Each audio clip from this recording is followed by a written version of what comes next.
Certains requins pondent des œufs, mais les requins bordés sont vivipares. Leurs petits sont viables à la naissance. Ils sont particulièrement précoces. Les nouveau-nés sont autonomes et prêts à chasser. Regardez! Malheureusement, une portée de requins risque de ne jamais voir le jour. Un requin femelle s'est échoué sur la plage. Une plaie béante sous ses branchies semble être la cause de sa mort.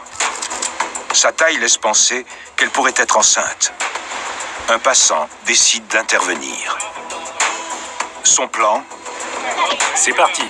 Improviser une césarienne pour sauver les requins à naître. La mère, qui est morte depuis un certain temps, n'alimente plus ses petits en oxygène et en nourriture.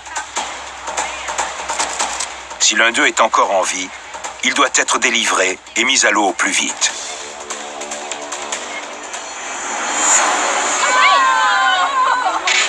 Le vétérinaire improvisé découpe le ventre du requin avec un couteau de poche. Je ne vois pas de petits. Il ne décèle aucun signe de vie. La tension monte auprès des témoins de la scène. Il y a quelque chose. Oh! Quelque chose se met à bouger à l'intérieur du requin. Oh, il y a un petit. L'homme incise plus profondément dans la chair pour atteindre les petits, mais il doit rester prudent.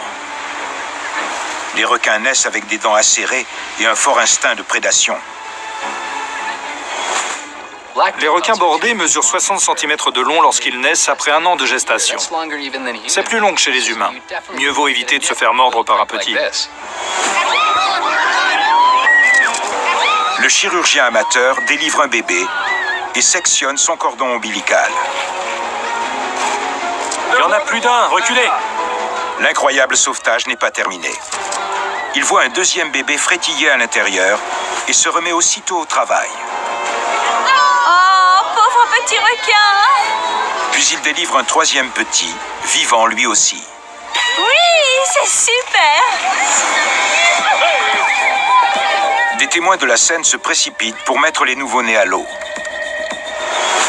Malgré la mort tragique de leur mère, les petits sont sauvés et nagent vers le large.